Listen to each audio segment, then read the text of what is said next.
پیچھے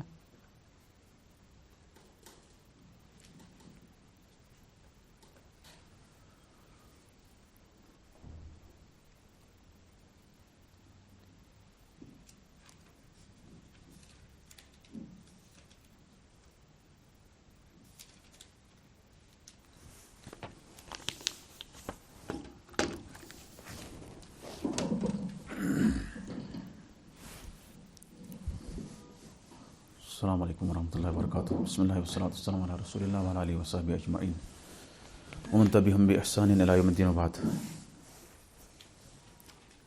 باب 64. ایوہ اللہ تعالیٰ پر قسم کھانا.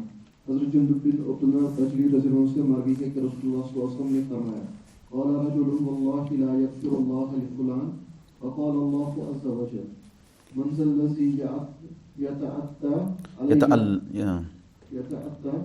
یتعلی ہے اصلا یتعلی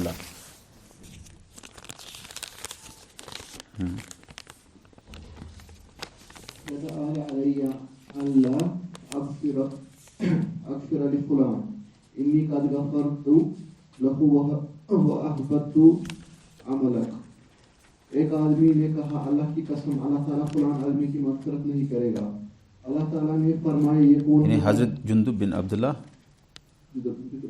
بجلی سے روایت ہے کہ رسول اللہ صلی اللہ علیہ وسلم نے فرمایا ایک آدمی نے کہا. ٹھیک ایک آدمی نے کہا اللہ کی قسم اللہ تعالیٰ فلان آدمی کی مغفرت نہیں کرے گا.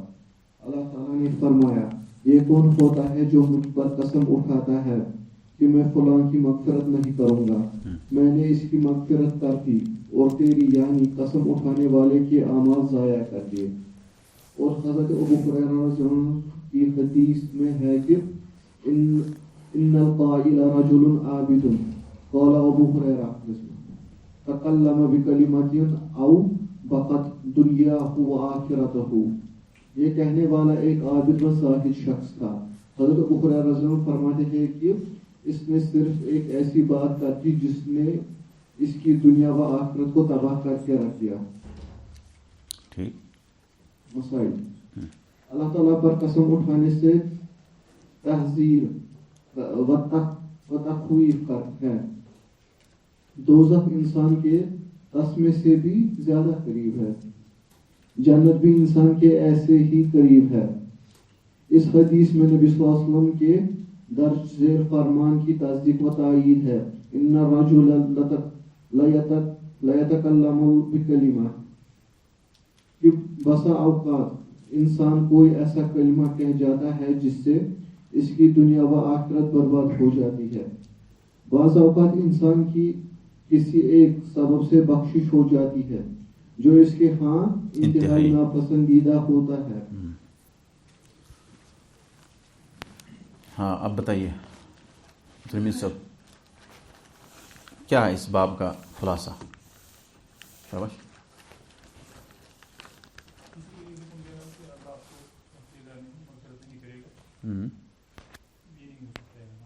یعنی قسم کھا کر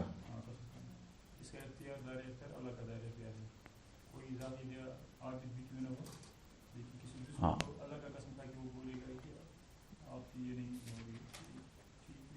یہ ٹھیک نہیں ہے بالکل. کسی کو یہ کہنا کہ اللہ کی قسم آپ کو اللہ تعالیٰ بخشے گا نہیں، مغفرت نہیں کرے گا، آپ جنت میں نہیں جاؤ گے، یہ کہنا درست نہیں ہے. اس کا توحید سے کیا تعلق ہے؟ بالکل ہاں یہ اختیار جو ہے اللہ کا ہے. یہ اللہ کا جس کو چاہے مغفرت کر دے گا، جس کو چاہے جو ہے سزا دے گا شرک کے علاوہ. لیکن اس کا یہ مطلب یہ ہے کہ اگر کوئی یہ کہے کہ اللہ کی قسم مشرک کو اللہ تعالیٰ مغفرت نہیں کرے گا، میں قسم کھاتا ہوں اللہ کی کہ مشرک کو اللہ تعالیٰ مغفرت نہیں کرے گا، یہ جائز ہے. کیوں؟ کیونکہ ان اللہ لا یغفر ان یشرک بہ ویغفر ما دون ذلک لمن یشاء. شرک کے علاوہ اللہ تعالیٰ شرک کرنے والے مشرک کو نہیں بخشے گا، لہٰذا اس پر قسم اٹھا کے یہ کہنا جائز ہے. لیکن اس کے علاوہ شرک کے علاوہ کوئی بھی گناہ اگر کسی سے سرزد ہو جائے تو اس میں ایسا کہنا جائز نہیں ہے. اس میں ایک چیز آپ یاد رکھنا کہ جو قسم کھانے والا اس باب میں جو ذکر کیا گیا ہے وہ کیا تھا؟ وہ بڑا عابد تھا، عبادت گزار تھا، جس نے یہ کہا تھا کہ اللہ تعالیٰ میں اللہ کی قسم جو ہے من ذا الذی یتألی علیہ، یعنی نبی صلی اللہ علیہ وسلم نے فرمایا ایک آدمی نے ایسا کہا کہ اللہ فلاں کو مغفرت نہیں کرے گا، بخشے گا نہیں، تو اللہ نے جواب دیا، اللہ عز و جل نے اس کے جواب میں یہ کہا کہ کون ہے جو شخص مجھ پر تکبر اور غرور کے ساتھ قسم کھاتا ہے۔ یتألی ہوتا ہے قسم کھانا غرور اور تکبر کے ساتھ، یعنی گویا کہ وہ آدمی اپنے آپ کو یہ سمجھتا ہے، جو شخص ایسا کہتا ہے وہ سمجھتا ہے کہ میں اب اللہ کا عبادت گزار ہوں، میں اللہ کا عابد ہوں، زاہد ہوں، اب وہ سمجھتا ہے کہ میں اللہ کے ہاں جو ہے اس کے تصرف میں مداخلت کرنے لگوں گا۔ یہ گویا کہ وہ ایسا کرنے لگا ہے اب کہ اتنا قریب ہوا، جیسے کوئی آدمی کسی بادشاہ کے پاس قریب ہوتا ہے تو پھر وہ تھوڑا سا مداخلت کرنے لگتا ہے۔ اللہ کے ہاں ایسا نہیں ہے۔ دنیا کے اندر کوئی کسی بادشاہ کا وزیر ہوتا ہے، مشیر ہوتا ہے، وہ تھوڑا سا جب زیادہ اس کے مطلب حامی ہوتا ہے وہ پھر تھوڑا مداخلت کرنے لگتا ہے اس کے کام میں، لیکن اللہ کے دربار میں ایسا نہیں ہے۔ اس طرح بندے کو اختیار اللہ نے نہیں دیا کہ تم میرے عبادت گزار بندے ہو، اس کا یہ مطلب نہیں آپ یہ بات جو ہے کہو گے کہ بھائی فلاں کو مغفرت نہیں کروں گا، کیونکہ یہ آپ کے اختیار میں نہیں، یہ اللہ کے اختیار میں ہے۔ اگر ایسا کوئی سمجھتا ہے گویا کہ وہ اللہ کے تصرف میں نقص ایک سمجھتا ہے، اور اس وجہ سے جو ہے اس کو توحید میں لایا ہے۔ اس سے پہلے کہ ہم دوسرے باب میں جائیں، یہ تو کہنا مطلب اس میں کوئی زیادہ تفصیل نہیں، لیکن ایک تفصیل یہ ہے کہ قسم کھانے کی 3 قسمیں ہیں، یعنی قسم کھانا، قسم اٹھانا۔ یہ باب مطلب ہے کہ اللہ تعالیٰ پر قسم اٹھانا، قسم کھا کر کہنا کہ بھائی تمہیں اللہ مغفرت نہیں کرے گا، اس کی قسم کی 3 قسمیں ہیں، جس سے آپ کو واضح ہو جائے گا کہ یہ ان 3 میں سے کون سی قسم ہے، یعنی یہاں پر ان 3 قسموں میں سے کون سی قسم ہے یہ قسم۔ پہلی قسم یہ ہوا کہ کوئی آدمی قسم کھا کر کہتا ہے کہ مطلب اس بارے میں خبر دیتا ہے جو اللہ اور اللہ کے رسول صلی اللہ علیہ وسلم نے بیان کیا ہے، یعنی قرآن حدیث کے اعتبار سے وہ قسم اٹھاتا ہے۔ جیسے کہتا ہے کہ قرآن حدیث نے یہ کہا کہ بھائی مشرک کو اللہ تعالیٰ مغفرت نہیں کرے گا، قرآن حدیث میں یہ واضح ہے کہ مشرک کو اللہ تعالیٰ، تو اب یہ اللہ نے خبر دی، یہ ہمیں خبر دی رسول اللہ صلی اللہ علیہ وسلم نے۔ اب اس بارے میں ایک آدمی آتا ہے وہ کہتا ہے اللہ کی قسم مشرک کو بخشے گا نہیں اللہ، یہ قسم اٹھانا جائز ہے۔ یہ کیا ہے؟ اسی طرح سے کوئی آدمی یہ کہتا ہے کہ میں اللہ کی قسم کھا کر کہتا ہوں کہ رسول اللہ صلی اللہ علیہ وسلم قیامت کے دن موحدین کی سفارش کریں گے۔ یہ تو خبر کس نے دیا؟ اللہ نے، کہ اللہ نبی صلی اللہ علیہ وسلم سفارش کریں گے، اور خبر دیا نبی صلی اللہ علیہ وسلم نے کہ میں آپ کو سفارش کروں گا قیامت کے دن جو موحد ہوں گے۔ تو اس بارے میں جو اس طرح کی قسم کھانا جائز ہے، بس جائز ہے، کوئی مرغوب چیز نہیں ہے، جائز ہے، مطلب اس طرح کی قسم اٹھانا۔ گویا کہ قسم کی پہلی قسم یہ ہے کہ اس بارے میں قسم اٹھانا یا اس بارے میں قسم کھا کے بات کہنا جس میں نبی صلی اللہ علیہ وسلم نے یا اللہ نے خبر دی، جس کے بارے میں اللہ اور اللہ کے رسول صلی اللہ علیہ وسلم نے خبر دی۔ یہ بات آپ کو سمجھ آئی؟ پہلی قسم سمجھ آ گئی کیا؟ یعنی جس میں کوئی شک نہیں ہے، یعنی اس کے بارے میں کوئی شک نہیں ہے، جیسے میں نے آپ کو مثال دی مشرک کے بارے میں یا شفاعت کے بارے میں یا دوسری چیزوں کے بارے میں۔ اب دوسری قسم یہ ہے جو لوگ اٹھاتے ہیں قسم، جو لوگ قسم کھاتے ہیں، دوسری قسم یہ ہے کہ انسان قسم کھائے لیکن اس کو اللہ پر پورا اعتماد ہو، یعنی اللہ پر پورا اس کو جو ہے اللہ کی امید ہو، اس کو پورا یقین ہو کہ یہ جو میں قسم کھا رہا ہوں یہ اللہ تعالیٰ سچ کرے گا۔ ضروری نہیں یہ سچ ہوگا وہ، لیکن وہ قسم اٹھا لیتا ہے۔ جیسے کوئی آدمی یہ قسم اٹھاتا ہے کہ مثال کے طور پر کسی آدمی کو کوئی سزا مقرر کی گئی، لا سمح اللہ، اللہ نہ کرے کسی کو کوئی سزا مقرر کی گئی، اب اس کو جیل جانا ہے، وہ کہتا ہے کہ اللہ کی قسم یہ جیل نہیں جائے گا۔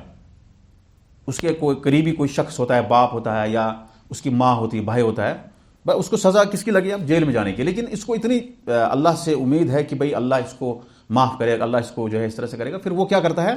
ایک تو محبت ہے، دوسرا ہے کہ اللہ پر پورا اس کو اعتماد ہے کہ میں جو قسم کھا رہا ہوں، حالانکہ اس کو کوئی مطلب وہ نہیں ہے، وہ کہہ اللہ کی قسم میں جیل نہیں جائے گا، تو ایسا قسم کھانا جائز ہے، ایسا قسم کھانا جائز ہے۔ مثال اس کی حدیث سے ہمارے پاس بہترین مثال ہے، اس سے آپ کو سمجھ میں آ جائے گا کہ کوئی شخص دوسری قسم جو ہے قسم کی، کوئی شخص اعتماد کے ساتھ، یقین کے ساتھ، اللہ سے اس کو پورا اللہ کی امید ہے، امید کے ساتھ قسم کھاتا ہے کہ اللہ تعالیٰ ایسا نہیں کرے گا۔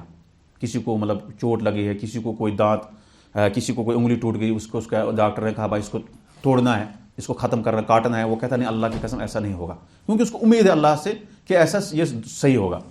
اس کی مثال ہمارے پاس ہے تاریخ میں، مطلب مشہور واقعہ ہے کہ ایک عورت تھی، اس کا نام تھا ام حارثہ، ایک صحابیہ تھی، اس کا نام تھا الربیہ، را با یا عین، ربیہ، یا آپ اس کو کہیں ام حارثہ، ایک عورت تھی، خاتون تھی صحابیہ. اس نے ایک انصاری کسرت ثنیۃ جار من الانصار، ایک انصاری خاتون تھی، اس کا دانت اس نے توڑ دیا. ایک عورت نے، ام حارثہ نے انصاری خاتون کا دانت توڑ دیا، اگلا جو ثنیہ جو دانت اس کا توڑ دیا. اب اسلام کے اندر کیا ہے کہ جس نے دانت توڑا اس کو دانت واپس توڑنا ہے یا دیت دینا، اس کو دو میں سے ایک کرنا ہے، یا تو دانت ہی توڑنا ہے یا تو اس کو دیت دینا ہے. اب انہوں نے کہا کہ چونکہ دانت کا مسئلہ ہے تو اب نبی صلی اللہ علیہ وسلم کے پاس یہ کیس آیا، یہ معاملہ جو ہے نبی صلی اللہ علیہ وسلم کے پاس آیا. نبی صلی اللہ علیہ وسلم نے فرمایا یہ جو عورت تھی، عورت کا نام کیا بتایا میں نے؟ ام حارثہ یا ربیہ. یہ عورت تھی انس بن نضر کی بہن، انس بن نضر کی بہن تھی، اور انس بن مالک ہم نے پڑھا ہے، مشہور ہے، اس کی پھوپھی تھی یہ، اس کی پھوپھی تھی یہ. اب تھوڑا اس کے پاس مطلب تھوڑا اس کے مطلب خاندان لوگ جو ہے مطلب تھے، اور انس رضی اللہ تعالیٰ عنہ جو ہے خادم بھی تھے، اور ادھر سے انس بن نضر بھی بڑے صحابی تھے. تو انس بن نضر کو جب پتہ چلا، نبی صلی اللہ علیہ وسلم کے پاس جب یہ معاملہ پیش آیا کہ بھئی اس عورت نے ایک انصاری خاتون کا دانت توڑ دیا ہے، اور نبی صلی اللہ علیہ وسلم نے حکم دیا کہ بھائی قصاص ہے، اس کا قصاص مطلب بدلہ. تو اب ان کو جو پتہ چلا کہ بھائی دانت اس کا توڑنا ہے تو ان کو بہت تکلیف ہوئی، ان کو گھر والوں کو تکلیف ہوئی. ان میں سے انس بن نضر بھی تھے جو اس کا بھائی تھا، بھائی بہن کا آپس میں رشتہ مضبوط ہوتا ہے. تو اس نے کہا واللہ، اس نے کہا اتکسر ثنیۃ الربی، کیا اس کا دانت توڑا جائے گا؟ انہوں نے کہا ہاں بالکل، نبی صلی اللہ علیہ وسلم نے جو ہے یہ قصاص ہے، یہ اللہ کا فرمان ہے، ہم اس کو تبدیل نہیں کر سکتے.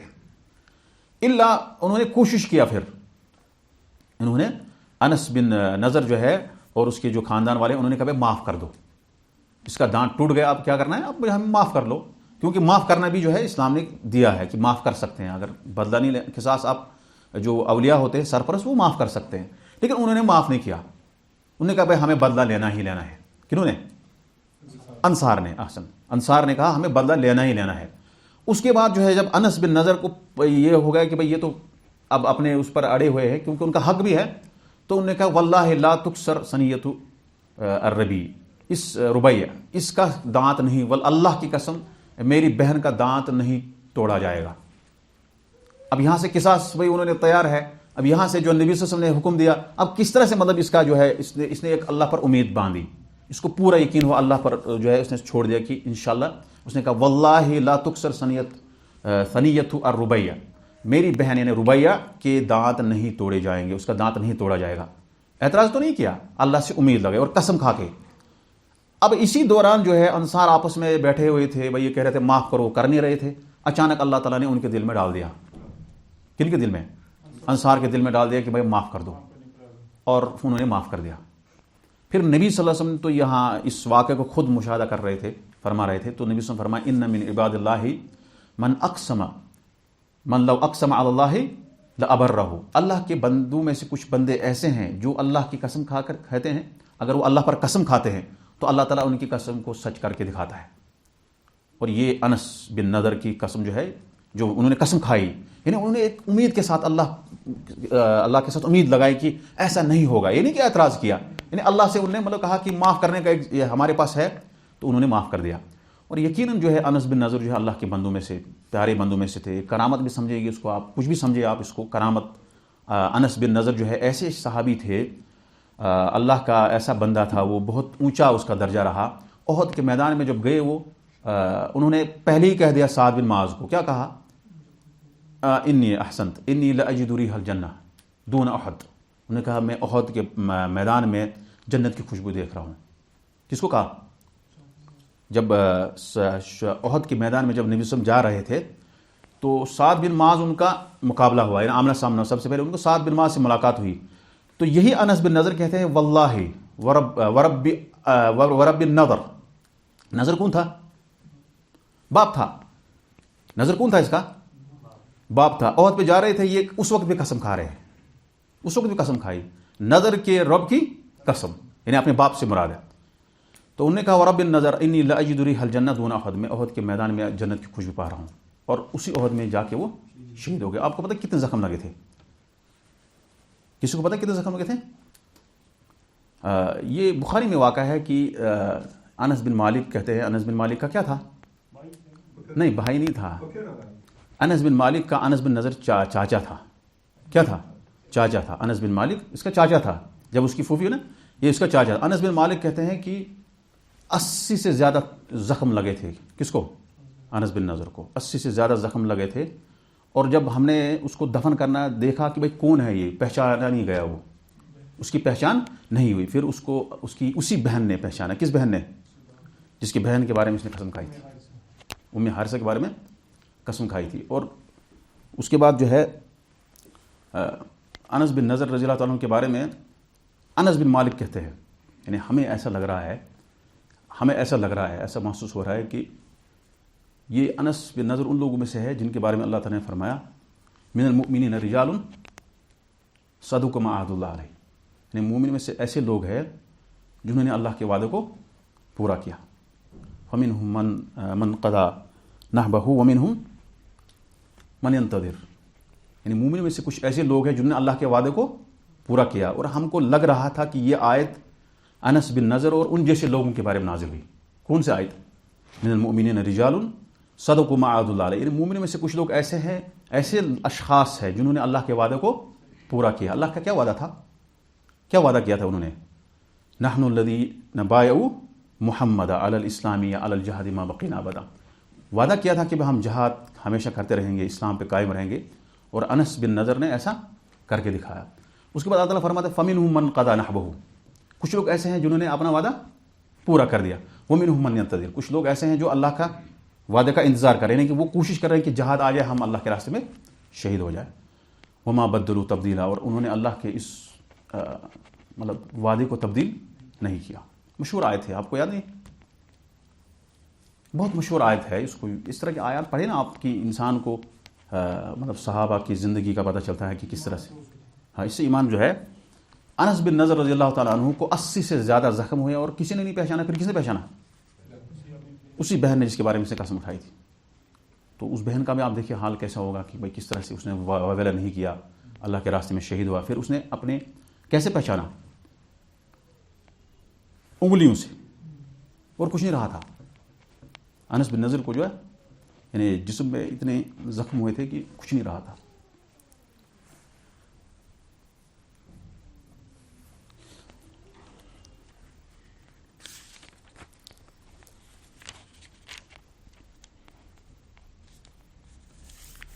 ٹھیک ہے، آگے پڑھیں. تیسری قسم. تو یہ دوسری قسم یہ تھی کہ جس میں مطلب کوئی اللہ تعالیٰ کی قسم اٹھاتا ہے یقین کے ساتھ. کس کے ساتھ؟ یعنی اس کو پوری امید ہوتی ہے. ہاں، امید کے ساتھ، یعنی پورا قوی امید کے ساتھ اس کو مطلب وہ قسم اٹھاتا ہے. یہ سوچتا ہے کہ اللہ تعالیٰ مجھے یہ پورا کر لے گا. تو یہ تیسری قسم ہے کہ جو یہاں پر ہے کہ کوئی تکبر کے ساتھ قسم کرتا ہے. اللہ کی قسم کھا کر تکبر کے ساتھ کہتا ہے کہ اللہ تعالیٰ فلاں کو بخشے گا نہیں. کسی گناہ کار کو دیکھا، پھر اس نے اپنا، وہ خود عابد ہے، عبادت گزار ہے، پھر تکبر کے ساتھ وہ قسم اٹھاتا ہے، کہتا ہے اللہ کی قسم فلاں آدمی کو مغفرت نہیں کرے گا. یعنی گناہ گار دیکھا کسی کو تو ایسا کرنا کیا ہے؟ ایسا قسم جو ہے ناجائز. اور اسی وجہ سے امام محمد بن عبد الوہاب نے اس باب کو باندھا تاکہ یہ بیان کرنے کے لیے بھئی یہ توحید کے خلاف ہے، یہ اللہ کے ملک میں تصرف کرنے کے مترادف ہے.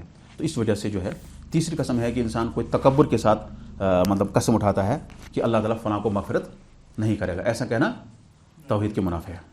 کس کو اللہ تعالیٰ معاف کرے گا یہ ہمیں پتہ نہیں ہے، کس کو سزا دے گا یہ اللہ تعالیٰ جانتا ہے. اللہ تعالیٰ کو سفارشی کے طور مخلوق کے سامنے نہیں پیش کیا جا سکتا.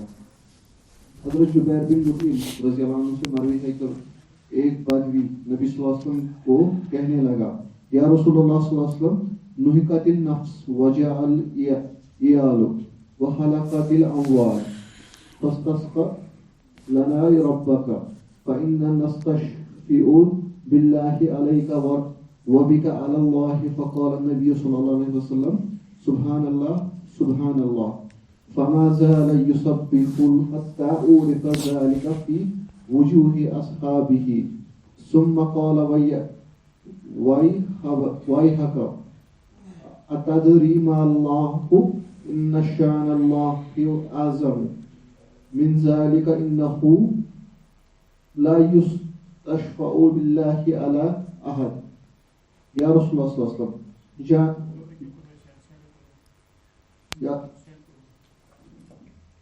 رواہ ابو داؤد، یا رسول اللہ صلی اللہ علیہ وسلم جانیں تلف ہو گئی، بچے بھوکے مر گئے اور مال برباد ہو گیا، آپ صلی اللہ علیہ وسلم ہمارے لیے اپنے رب سے بارش کی دعا فرمائے۔ ہم اللہ تعالیٰ کو آپ صلی اللہ علیہ وسلم کے پاس اور آپ کو اللہ تعالیٰ کے حضور سفارشی کے طور پر پیش کرتے ہیں۔ آپ صلی اللہ علیہ وسلم نے اس کی بات سن کر بار بار سبحان اللہ پڑھا۔ آپ صلی اللہ علیہ وسلم بدستور سبحان اللہ پڑھتے رہے یہاں تک کہ اس کا اثر صحابہ کرام کے چہروں پر ظاہر ہوا۔ پھر آپ صلی اللہ علیہ وسلم نے فرمایا تجھ پر افسوس، کیا تو جانتا ہے کہ اللہ کیا ہے، یعنی اس کا کیا مقام اور کیا شان ہے؟ اللہ تعالیٰ کی شان اس سے کہیں بلند ہے، اسے کسی کے سامنے سفارشی کے طور پر پیش نہیں کیا جا سکتا۔ اس باب میں یہ کہنا چاہتا ہے کہ فَإِنَّا مطلب ایک شخص آیا، انہوں نے کہا مال ہلاک ہو گیا اس طرح سے، اب ان کو کیا کرنا تھا؟ بارش طلب کرنی تھی۔ کس سے؟ یعنی رسول اللہ صلی اللہ علیہ وسلم کو ایسے مطلب سب سے پہلے یہ دیکھنا مطلب یہ جائز ہے کہ نبی صلی اللہ علیہ وسلم کو وسیلہ کے طور پر پیش کرنا نبی صلی اللہ علیہ وسلم کی زندگی میں جائز ہے، انتقال کے بعد ایسا جائز نہیں ہے۔ یعنی کسی بھی زندہ آدمی کو انسان وسیلہ بنا سکتا ہے، اس کو کہہ سکتے ہیں آپ کہ بھائی ہم اس کے ذریعے سے اللہ کو کہیں گے، آپ ہم فلاں کو وسیلہ بنا کر آپ سے بارش کی دعا کرتے ہیں، بارش مانگتے ہیں۔ یہاں پر جو ہے فَإِنَّا نَسْتَشْفِعُ بِاللَّهِ عَلَيْكَ، کوئی شخص جو ہے آئے اور نبی صلی اللہ علیہ وسلم کے پاس وہ کہے کہ ہم آپ کو آپ کے پاس یعنی نبی کے پاس ہم اللہ کو سفارشی بناتے ہیں، یہ ایسا جائز نہیں ہے۔ یعنی نبی سے کوئی چیز مانگنی ہے لیکن سفارشی کس کو کرنا ہے؟ بیچ میں اللہ کو ڈالنا ہے۔ یعنی نبی سے ہم انہوں نے کہا کہ ہم اللہ کو سفارشی بناتے ہیں آپ کے پاس، کس کے پاس؟ نبی صلی اللہ علیہ وسلم کے پاس۔ ایسا کہنا درست نہیں ہے، یہ اللہ کے ساتھ بے ادبی ہے، کیونکہ اس سے کیا ہوتا ہے کہ سفارشی کرنے والا کیا ہوتا ہے؟ وہ چھوٹا ہوتا ہے، اور جس کے پاس سفارش کی جاتی ہے وہ بڑا ہوتا ہے۔ بڑا کون ہے؟ اس میں کوئی شک نہیں، اللہ ہے۔ اب کوئی شخص جو ہے اگر نبی صلی اللہ علیہ وسلم کو نبی صلی اللہ علیہ وسلم کے پاس نبی صلی اللہ علیہ وسلم سے کوئی چیز مانگ رہا ہے، یعنی بارش مانگ رہے ہیں وہ، تو بیچ میں کس کو لا رہے ہیں؟ وہ اللہ کو۔ یہ تو اللہ کے ساتھ جو ہے بے ادبی ہے، اور یہ تناقض ہے، یہ توحید کے بالکل خلاف ہے۔ البتہ اس کے مقابلے میں اسی لیے نبی صلی اللہ علیہ وسلم نے جب یہ دیہاتی آیا اس نے کہا کہ ہم آپ کو اللہ کو سفارشی بناتے آپ کے پاس، تو نبی صلی اللہ علیہ وسلم فرمایا سبحان اللہ سبحان اللہ۔ ایسا نبی صلی اللہ علیہ وسلم کو تعجب ہوا کہ بھائی ایسا کرنا کہنا جائز نہیں ہے۔ جب بھی کوئی کلمہ کوئی ایسی بات ہو زندگی کے اندر تو اس وقت سبحان اللہ کہنا چاہیے، نہیں کوئی ایسی بات جو تعجب کی ہو، ہم ماشاء اللہ کہنے کی ضرورت نہیں، سبحان اللہ نے کہاں ماشاء اللہ کہنا ہے، کہاں سبحان اللہ کہنا ہے، کہاں انشاءاللہ کہنا ہے، اس طرح کہاں الحمدللہ کہنا ہے۔ یہ تھوڑا اچھے مطلب یہ الفاظ ہیں جن کو اپنے اپنے جو ہے مقام پہ استعمال کرنا چاہیے۔ جب آپ کو کوئی چیز تعجب ہو رہا ہے آپ کو سبحان اللہ کہہ دیجیے، کیا کہنا ہے؟ یعنی جو چیز آپ کو لگ رہا ہے کہ یہ سنت کے خلاف ہے، یہ بدعت ہے، سبحان اللہ۔ اب کوئی چیز آپ کو اچھی لگ رہی ہے آپ کیا کہیں گے؟ ماشاء اللہ۔ اگر کوئی چیز آپ کو کسی کو اچھا کوئی ملا ہے تو آپ کسی کو کوئی خوشی ملی آپ کیا کہیں گے؟ کوئی مر گیا تو آپ کیا کہیں گے؟ انا للہ۔ تو یہ الفاظ ہے اسلام کے اندر، تو یہاں پر نبی صلی اللہ علیہ وسلم نے سبحان اللہ فرمایا۔ کیوں؟ کیونکہ ایسا کہنا درست نہیں ہے کہ آپ کہتے ہیں کہ اللہ کو میں سفارشی بناتا ہوں نبی صلی اللہ علیہ وسلم کے پاس، اس سے اللہ جو ہے کا رتبہ کم ہو جاتا ہے۔ اس کے بعد کیا کہا اس نے؟ بعد میں آخر میں ان شأن اللہ اعظم من ذلک انہ لا یستشفع باللہ علی احد، اللہ کے ہاں کسی کے جو ہے اللہ کو سفارشی نہیں بنایا جاتا ہے، بلکہ اللہ کے پاس جانے کے لیے ہم آپ کو سفارشی بنائیں گے۔ اگر نبی صلی اللہ علیہ وسلم کو آپ سفارشی بنائیں گے اللہ کے پاس، یہ تو ٹھیک ہے، یہ اچھا ہے۔ اور اس طرح سے دنیا میں اگر کوئی آپ کسی کو سفارش بنائیں گے اس میں کوئی حرج نہیں ہے۔ یہی بالکل بالکل صحیح ہے، وہ بھی قال اللہ، یعنی انا نستشفع باللہ علیک ونستشفع بک علی اللہ، یہ صحیح ہے، دوسرا پارٹ صحیح ہے، دوسرا جو ہے نا وہ بھی قال اللہ، یعنی آپ کو ہم اللہ کے ہاں سفارشی بناتے ہیں، یہ صحیح ہے۔ مگر یہ جب نبی صلی اللہ علیہ وسلم حیات تھے، اب نہیں مطلب جو ان کا انتقال کے بعد ایسا کہنا درست نہیں ہے۔ قیامت کے لیے تو قیامت کے دن ہم امید کرتے ہیں کہ جیسے ہم دعا پڑھتے ہیں اذان کے بعد، کیا پڑھتے ہیں دعا؟ آتی محمد الوسیلۃ والفضیلۃ وبعث مقاما، تو اس طرح سے آپ وہاں دعا آپ پڑھ سکتے ہیں، آپ ایسے بھی دعا کر سکتے ہیں کہ مجھے نبی صلی اللہ علیہ وسلم میرے لیے سفارشی بنائے، اس کی سفارش مجھے نصیب ہو، اس طرح سے ہم کہہ سکتے ہیں، لیکن دنیا میں ابھی نہیں۔ مسائل آپ صلی اللہ علیہ وسلم نے نستشفع باللہ علیک، یعنی ہم اللہ تعالیٰ کو آپ صلی اللہ علیہ وسلم کے پاس سفارشی کے بطور پیش کرتے ہیں۔ کہنے والے بدوی پر ناگواری اور انکار کا اظہار فرمایا. بدوی کی بات سے افسوسن کا چہرہ مبارک اس قدر متغیر ہوا کہ اس کے اثرات صحابہ کرام کے چہروں پر بھی ظاہر ہوئے. حضرت صلی اللہ علیہ وسلم نے اعرابی کی بات کے دوسرے حصے وَنَسْتَشْفِعُ بِكَ اللَّهِ یعنی ہم آپ صلی اللہ علیہ وسلم کو اللہ تعالیٰ کے پاس سفارشی پیش کرتے ہیں پر نکیر نہیں، یعنی اس کو انکار نہیں کیا، دوسرے جملے کو انکار نہیں کیا. سبحان اللہ کے مفہوم و تفسیر پر تنبیہ ہوئی ہے. یہ بھی ثابت ہوا کہ مسلمان صحابہ کرام رسول اللہ صلی اللہ علیہ وسلم کی خدمت میں حاضر ہو کر آپ صلی اللہ علیہ وسلم سے بارش کی دعا کرایا کرتے تھے. ہاں، یعنی آپ کی حیات میں. کیوں؟ آپ کے بعد جو ہے عمر فاروق نے عباس سے جو ہے اس کو وسیلہ بنایا تھا، صح؟ اللہم انا کنا نتوسل الیک بنبیک، اس کے بعد کہا وَإِنَّا نَتَوَسَّلُ إِلَيْكَ بِعَمِّ نَبِيِّكَ. پہلے ہم آپ کے نبی کو وسیلہ بناتے تھے، اب ہم آپ کے نبی کے چاچے کو بناتے ہیں. باب 66 حضرت صلی اللہ علیہ وسلم کا گلشن توحید کی حفاظت فرمانا اور شرک کے راستوں کو بند کرنا. یہ باب اس سے پہلے بھی گزرا ہے، آپ کو پتہ ہے؟ یہ باب جو ہے اس سے پہلے بھی گزرا ہے. اس کا دوبارہ دہرانے کا مقصد ہے کہ یہ ساری چیزیں بیان کرنے کے بعد اس طرح کے جو توحید انہوں نے بیان کیا، اس کی حفاظت آپ کیسے کریں گے. یہ جتنے بھی وسائل ہیں شرک کے، ان سے آپ کو بچنا ہے. یہ مقصد یہاں پر ہے. تاکید کے لیے انہوں نے دوبارہ اس کو بیان کیا. شرک کے راستوں کو چھوڑ دینا ہے، ان کو بند کر دینا ہے. حضرت عبداللہ بن شخیر رضی اللہ عنہ سے روایت ہے انطلقت فی وفد بنی عامر الى رسول اللہ صلی اللہ علیہ وسلم فقلنا انت سیدنا وقال السيد الله تبارك وتعالى قلنا وأفضلنا فضلا وأعظمنا قولا فقال قولوا بقولكم أو بعض قولكم ولا يستجرينكم الشيطان رواه أبو داود بسند جيد. میں بنو عامر کے ایک وفد میں رسول اکرم صلی اللہ علیہ وسلم کی خدمت میں حاضر ہوا. ہم نے کہا آپ صلی اللہ علیہ وسلم ہمارے سردار ہے. آپ صلی اللہ علیہ وسلم نے فرمایا سردار تو صرف اللہ تبارک و تعالی ہے. پھر ہم نے کہا آپ صلی اللہ علیہ وسلم مقام و مرتبہ میں ہم سب سے افضل اور بہت زیادہ احسان کرنے والے ہیں. آپ صلی اللہ علیہ وسلم نے فرمایا یہ یا اس طرح کی جائز اور مناسب بات کہا کرو اور خیال رکھنا کہ شیطان تمہیں کہیں پھانس نہ لے. یعنی اصل میں یہاں پر اس سے پہلے بھی ہم نے پڑھا کہ السید کہنا، نبی صلی اللہ علیہ وسلم جو ہے سید والد آدم تھے، اس میں کوئی فخر نہیں ہے. یعنی تمام انسانوں کے سردار تھے نبی صلی اللہ علیہ وسلم، دنیا میں بھی اور آخرت میں بھی. لیکن یہاں پر نبی صلی اللہ علیہ وسلم نے تھوڑا تنبیہ کرایا کہ بھائی کسی بھی شخص کو اگر وہ بڑا ہے، اگر لوگ اس کو کہتے ہیں آپ اس طرح سے ہو، اس کو کہنا چاہیے اپنے رعایا کو، اپنے جو ماتحت لوگوں کو کبھی کبھار اس کو تنبیہ کرانا چاہیے کہ بھائی ایسا نہیں کہو. کیوں؟ تاکہ اس کو تکبر نہ ہو جائے. آپ نے اتنا کام اچھا کیا، آپ ایسے ہو، آپ اتنے بڑے ہو، ماشاءاللہ ایسے ہو، بس وہ تعریف ہی سننا چاہتا ہے. یہ انسان کی خصلت ہے، انسان کی فطرت ہے، وہ تعریف ہی پسند کرتا ہے. اور اس کو عربی میں کہتے ہیں مجاملہ. کچھ لوگ کہتے ہیں اردو میں کہتے ہیں خوشامد کرنا. خوشامد سنا آپ لفظ؟ خوشامد. آپ کو اس کے اندر ہے کچھ بھی نہیں ہے، اندر سے اس کو جو ہے جلن ہو رہی ہے، لیکن زبان سے اس کو تعریف کرتا رہ رہا ہے اور وہ جو ہے اس میں پھنستا جا رہا ہے. تو یہ یہاں پہ مطلب اس بات کی طرف اشارہ کیا گیا ہے کہ یہاں سید کہنا، اپنے آپ کو بڑا سمجھنا. حالانکہ نبی صلی اللہ علیہ وسلم کے اندر ساری صفات تھی. نبی صلی اللہ علیہ وسلم فرمائے انا سید ولد آدم ولا فخرا. یہ تو نبی صلی اللہ علیہ وسلم فرمائے اور اس میں کوئی شک نہیں، بالاجماع ہے کہ نبی صلی اللہ علیہ وسلم سردار ہے سب لوگوں کے، انسانوں کے سردار، یعنی سب سے اعلیٰ افضل نبی صلی اللہ علیہ وسلم نے اکمل. لیکن پھر بھی آپ صلی اللہ علیہ وسلم نے فرمایا ایسا نہیں کہو. حالانکہ یہ کہنا جائز ہے نبی صلی اللہ علیہ وسلم کے لیے، اس میں جوازت کے بارے میں کوئی اشکال نہیں، لیکن پھر بھی تاکہ تکبر نہ ہو جائے. نبی صلی اللہ علیہ وسلم کو تو تکبر ہونے کی کوئی چانسز تھے نہیں، لیکن کس کو سکھانے کے لیے؟ امت کو، کہ امت کے اندر ایسے لوگ ہونے چاہیے کہ جو اپنی خامیوں کو بھی دیکھ لے، بھائی دیکھ لیں کہ ہمارے اندر کتنی خامیاں ہیں. یہ مقصد اس باب کا ہے اور کچھ نہیں زیادہ.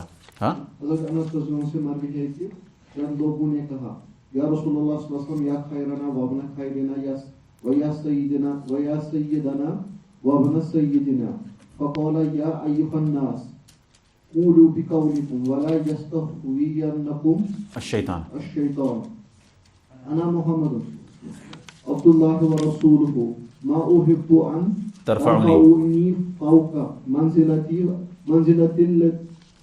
التي انزلنی اللہ عز وجل رواہ نسائی 2 اے اللہ کے رسول صلی اللہ علیہ وسلم اور اے ہم سب سے بہتر اور ہمارے بہتر کے بیٹے اور اے ہمارے سردار اور ہمارے سردار کے بیٹے آپ صلی اللہ علیہ وسلم نے فرمایا اے لوگوں تم وہی باتیں کرو جو تم کرتے ہو کہیں شیطان تمہیں بہکا نہ دے میں محمد صلی اللہ علیہ وسلم اللہ کا بندہ اور اس کا رسول ہوں میں نہیں چاہتا کہ تم مجھے میرے اس مرتبے اور مقام سے بڑھا دو جو اللہ نے مجھے عطا کیا ہے. اس حدیث کو امام نسائی اور امام نسائی نے اچھی سند سے روایت کیا ہے. مسائل مبالغہ آمیزی سے لوگوں کو ڈرانا. جس شخص کو انت سیدنا کہ آپ ہمارے سردار ہیں کہا جائے اسے جواب میں کہنا چاہیے. کیا کہنا چاہیے؟ اسے جواب میں کیا کہنا اس کو ان لوگوں نے اگرچہ بات صحیح کہی تھی مگر اس کے باوجود آپ صلی اللہ علیہ وسلم نے فرمایا لا یستخفینکم الشیطان کہ شیطان کہیں تمہیں پھانس نہ لے. حضرت صلی اللہ علیہ وسلم کے فرمان ما احب ان ترفعونی فوق منزلتی کہ میں نہیں چاہتا کہ تم مجھے اللہ تعالیٰ کے دیے ہوئے مقام و مرتبہ سے بڑھا دو. یہ وضاحت ہوئی. بالکل. آخری باب بسم اللہ. باب 67 اللہ تعالیٰ کی عظمت و رفعت. ارشاد الہی ہے وما قدر اللہ حق قدرہ والارض جميعا قبضته يوم القيامة والسماوات مطويات بيمينه سبحانه وتعالى عما يشركون. اور انہوں نے اللہ کی قدرت نہیں کی قدر نہیں کی. انہوں نے کما حق ہو یعنی جس طرح حق تھا اللہ کو عزت کرنے کا اس طرح انہوں نے عزت نہیں کی قدر نہیں کی اللہ کی. ہاں قیامت کے دن ساری زمین اس کی مٹھی میں ہوگی اور سارے آسمان اس کے دائیں ہاتھ میں لپٹے ہوئے ہوں گے. اللہ تعالیٰ ان لوگوں کے شرک سے پاک اور بلند ہے. قیامت کے دن اللہ تعالیٰ جو ہے آسمان زمین کو اپنے ہاتھ میں لیں گے اور ہاتھ کا ترجمہ ہاتھ ہی کریں گے. ہاتھ کا ترجمہ قدرت نہیں کریں گے. ٹھیک ہے. ہاتھ کا ترجمہ اہل سنت والجماعت کرتے ہیں ہاتھ. ہاتھ کیسا ہے یہ پتہ نہیں ہے لیکن ہاتھ لفظ ہاتھ یاد کا مطلب ہاتھ ہے اور اہل سنت والجماعت نے اس کا یہ ترجمہ کیا ساری کائنات اللہ کے ہاتھ میں ہوگی. اس طرح ہوگی جیسے کہ رائے کا دانہ یعنی چھوٹا دانہ ہاتھ میں ہوتا ہے. اس طرح اللہ نے تمام جو آسمان اور زمین سارے جو ہے اپنے ہاتھ میں کر دیں گے. اس کے بعد کیا کہیں گے؟ حضرت عبداللہ بن مسعود رضی اللہ عنہ سے مروی ہے کہ ایک یہودی عالم رسول اللہ صلی اللہ علیہ وسلم کے پاس آ کر کہنے لگا یا محمد صلی اللہ علیہ وسلم انا نجد ان اللہ یجعل السماوات علی اصبع. یعنی یہودی کے پاس علم زیادہ تھا اور آج بھی ان کے پاس علم ہے دنیا کا اور مطالعہ زیادہ کرتے تھے وہ. اور اس زمانے میں بھی یہودیوں کی کتاب میں جو ہے تھا یہ نبی صلی اللہ علیہ وسلم کا یہ اللہ کی مطلب جو کیسی قدرت ہے ان کی کتابوں میں تھا اور ہمیں ان کتابوں کی تصدیق وہی بات ہم لے لیں گے جو قرآن و سنت کے موافق ہے. والارضین علی اصبع والشجر علی اصبع ایوہ اصبع والماء علی اصبع والثرى على اصبع والسائر الخلق على اصبع فيقول انا الملك فضحك النبي صلى الله عليه وسلم حتى بدت نواجذه تصديقا لقول الحبر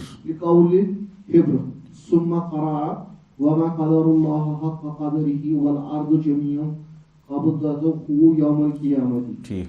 صحیح بخاری صحیح مسلم سنن بس ٹھیک.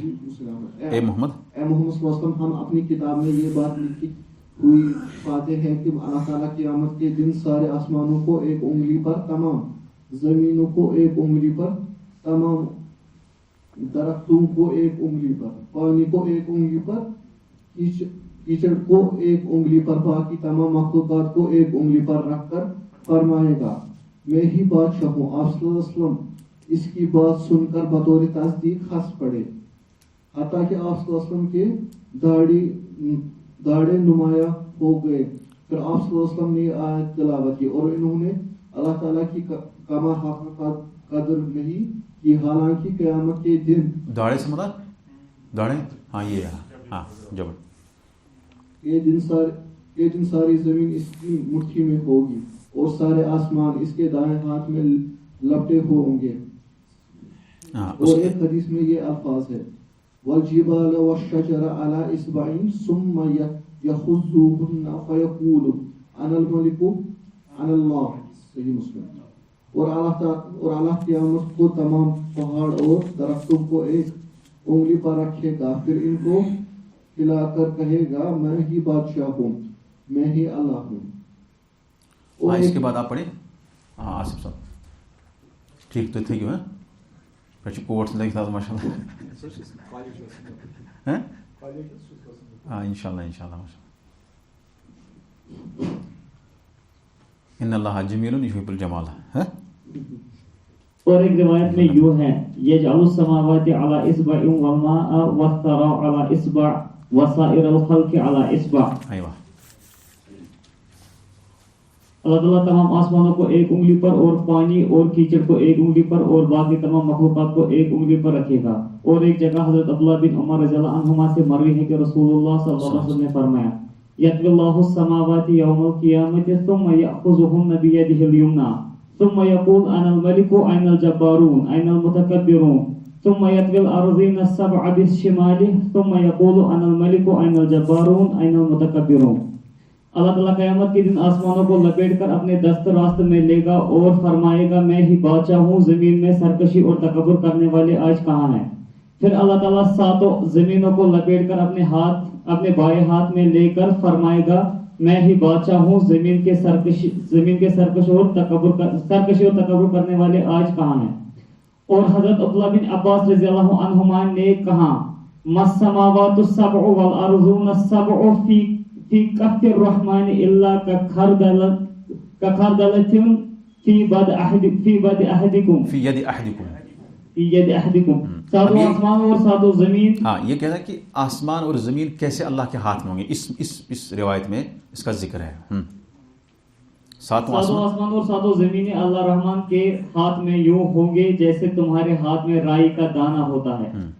اور ابن جریر رضی اللہ تعالیٰ عنہ کہتے ہیں کہ مجھے یونس نے حدیث بیان کی، وہ کہتے ہیں کہ ہمیں ابن وہب نے خبر دی، وہ کہتے ہیں ابن زید نے کہا کہ مجھے میرے باپ نے بیان کیا کہ رسول اللہ صلی اللہ علیہ وسلم نے فرمایا مَالسَّمَاوَاتُ السَّبْعُ فِي الْكُرْسِيِّ إِلَّا كَدَرَاهِمَ سَبْعَةٍ أُلْقِيَتْ فِي تُرْسٍ. ساتوں آسمان کرسی کے بالمقابل یوں ہیں جیسے 7 درہم کسی ڈھال میں ڈال دیے جائے. اور حضرت ابو ذر غفاری رضی اللہ عنہ کہتے ہیں میں نے رسول اللہ صلی اللہ علیہ وسلم کو یہ فرماتے سنا کہ مل کرسی فی العرش الا کحلقۃ من حدید القیت بین ظہرائی فلاۃ من الارض. اللہ تعالیٰ کی کرسی اس کے عرش کے مقابلے میں یوں ہے جیسے لوہے کا ایک کڑا کسی وسیع و عریض میدان میں پھینک دیا جائے. حضرت عبداللہ بن مسعود رضی اللہ عنہ سے روایت ہے کہ پہلے اور دوسرے آسمان کے درمیان 500 سال کی مسافت ہے. اسی طرح ہر آسمان سے اگلے آسمان تک اتنا ہی فاصلہ ہے. ایک آسمان سے دوسرے آسمان تک کتنی مسافت ہے؟ 500. یہ تھوڑا اور 7ویں آسمان اور کرسی کے درمیان اور کرسی اور پانی کے درمیان بھی 500 سال کی مسافت ہے. اللہ کا عرش پانی کے اوپر ہے اور اللہ تعالیٰ عرش کے اوپر ہے. یاد رکھو تمہارا کوئی عمل اس اللہ سے پوشیدہ نہیں. یہ حدیث ابن مہدی نے حماد بن سلمہ سے اور انہوں نے عاصم سے اور انہوں نے زر سے بیان کی، عبداللہ کے طریق سے مروی ہے. اور اسے مسعودی نے عاصم ابو وائل اور عبداللہ صلی اللہ علیہ وسلم کے واسطہ سے روایت کیا. حافظ ذہبی کا قول ہے کہ اس حدیث کی اور بھی سند ہیں. یہ حدیث کے بارے میں یعنی آسمان، دنیاوی آسمان اور زمین اور آسمان، پہلا آسمان تک 500 سال کی مسافت ہے، پھر دوسرے آسمان تک 500 سال، پھر تیسرے اس طرح سے، پھر اس کے بعد عرش، اس کے بعد پانی ہے، پھر کرسی ہے، اور اس کے بعد عرش ہے. ہر کے درمیان 500 سال کی مسافت ہے. اس کے بارے میں یہ حدیث جو ہے موقوف ہے، یعنی ابن مسعود کا قول ہے. صحیح مطلب جو ہے مرفوع حدیثیں بھی آئی ہے اس کے بارے میں، لیکن وہ ضعیف ہے. مرفوع حدیث مطلب یعنی کہ نبی صلی اللہ علیہ وسلم کا فرمان، یعنی صحابہ کہتا ہے کہ نبی صلی اللہ علیہ وسلم نے فرمایا. اس کے بارے میں روایت آئیں، لیکن ان روایت کا جو ہے درجہ مطلب ضعیف ہی ہے، یعنی وہ قابل حجت نہیں ہے. یہ حدیث جو ہے یہ موقوف ہے، اور وہ ایسے بات کہہ رہے ہیں جس کا تعلق غیب سے ہے. صح، اس کا تعلق غیب سے ہے. بھائی ہم کو کیا پتا ہے آسمان اور اس کے پاس، یہ تو یا تو اللہ تعالیٰ جانتا ہے یا تو اللہ تعالیٰ نے خبر دی ہو کس کو، نبی صلی اللہ علیہ وسلم. تو یہاں پر لگ رہا ہے کہ اس کا کچھ لوگ کہتے ہیں کہ یہ مطلب کچھ لوگ کہتے ہیں یہ صحیح نہیں ہے. ہم کہہ سکتے ہیں کہ ایک آسمان سے دوسرے آسمان تک 500 سال کی مسافت ہے. لیکن کچھ لوگ کہتے ہیں کہ یہ روایت قابل حجت ہے، کیونکہ ایک صحابی جب غیب کے بارے میں خبر دیتا ہے تو اس کو ہم مرفوع حکمن مانیں گے، کیونکہ ابن مسعود اس طرح سے نہیں تھے کہ اسرائیلیات وغیرہ کرتے تھے، تو اس کو جو ہے ہم قابل حجت مانتے ہیں.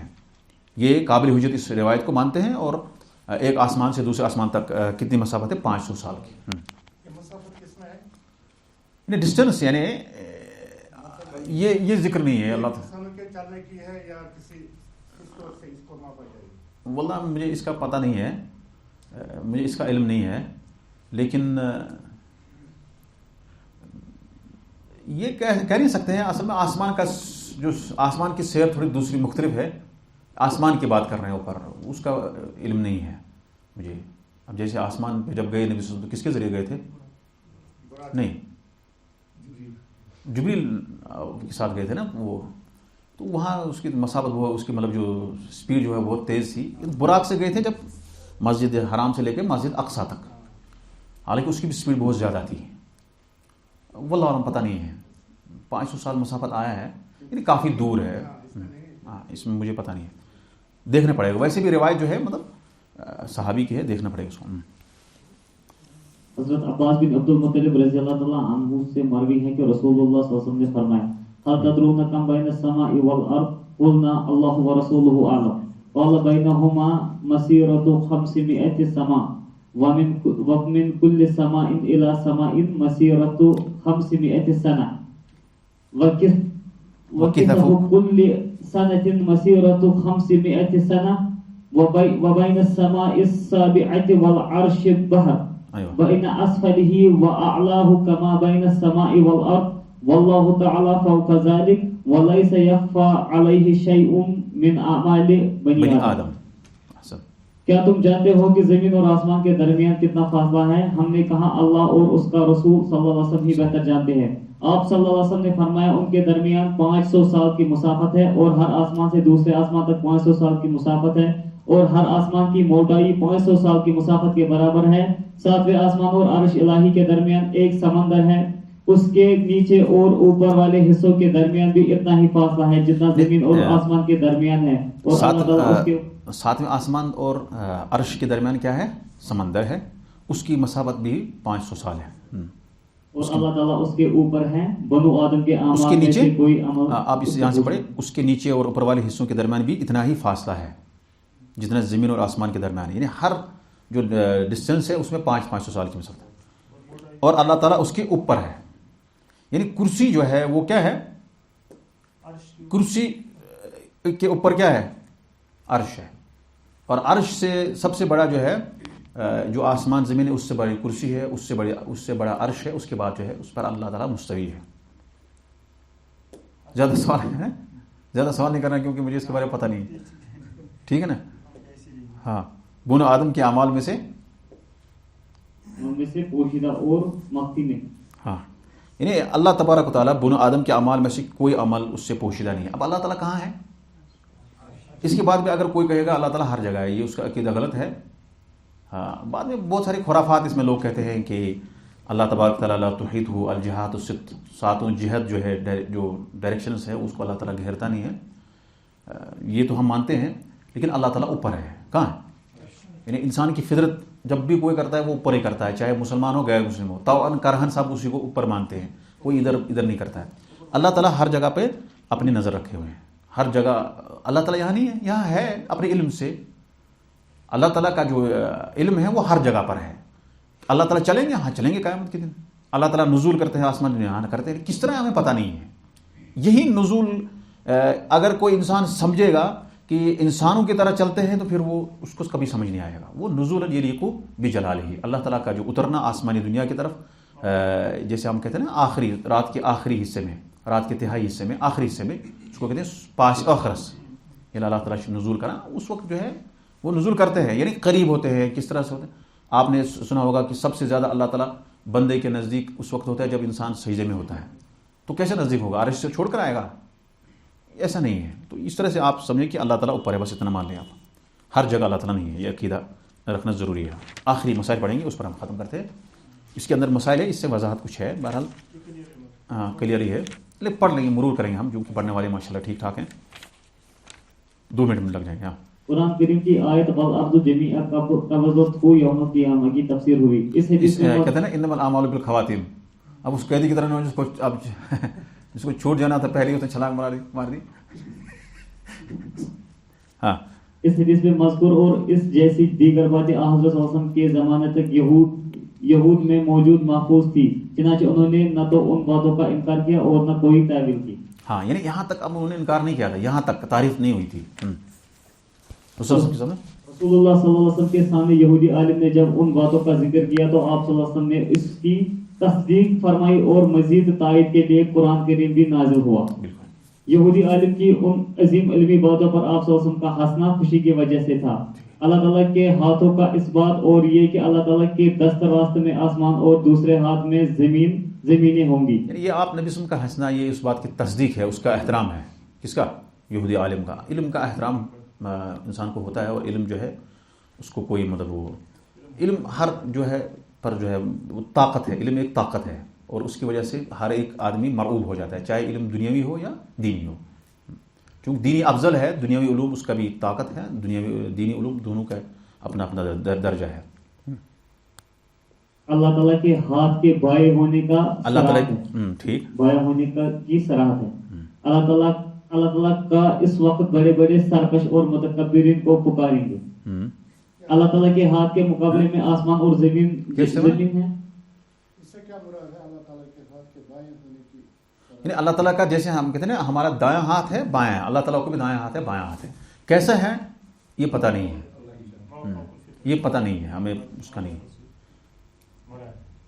بالکل اللہ تعالیٰ کے ہاتھ کے مقابلے میں آسمان اور زمین ہیں، جیسے کسی کے ہاتھ میں رائی کا دانہ ہوتا ہے. آسمان کی نسبت اللہ تعالیٰ کی کرسی بڑی ہے، ٹھیک. کرسی کی نسبت عرش الہی بڑا ہے. ٹھیک. عرش الہی، کرسی اور پانی علیحدہ علیحدہ چیزیں ہیں. ہر دو آسمانوں کا درمیانی فاصلہ 500 سال کا ہے. ساتویں آسمان اور کرسی کے درمیانی فاصلہ کی وضاحت ہوئی ہے. کرسی اور پانی کے درمیان مسافت کا بیان ہوا. ہاں شاباش. عرش الہی، کرسی اور پانی کے درمیان مسافت کا بیان ہوا. عرش الہی پانی کے اوپر ہے، اللہ تعالیٰ عرش کے اوپر ہے. زمین و آسمان کے درمیان مسافت کا بیان ہوا. ہر آسمان کی موٹائی 500 سال کی مسافت کے برابر ہے. ساتوں آسمانوں کے اوپر جو سمندر ہے اس کے نیچے اور اوپر کے حصوں کے درمیان بھی 500 سال کی مسافت ہے. والحمد للہ رب العالمین وصلی اللہ علی سیدنا محمد وعلی آلہ وصحبہ اجمعین. چلو اللہ کا شکر ہے کہ ہم نے کتاب مکمل کیا. اللہ تعالی ہمیں اس کو ہمارے لیے ذخیرہ حرد بنائے، اور جن لوگوں نے بھی انتظام کیا ان دروس کا، چاہے مسجد کے منتظمین ہو، مسجد کے ذمہ داران ہو، یا کوئی بھی ہو جنہوں نے پیسوں سے اس کو مدد کیا، اللہ تعالیٰ ان کو جزائے خیر دے.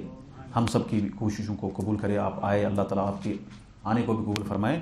وآخر دعوانا ان الحمد للہ رب العالمین.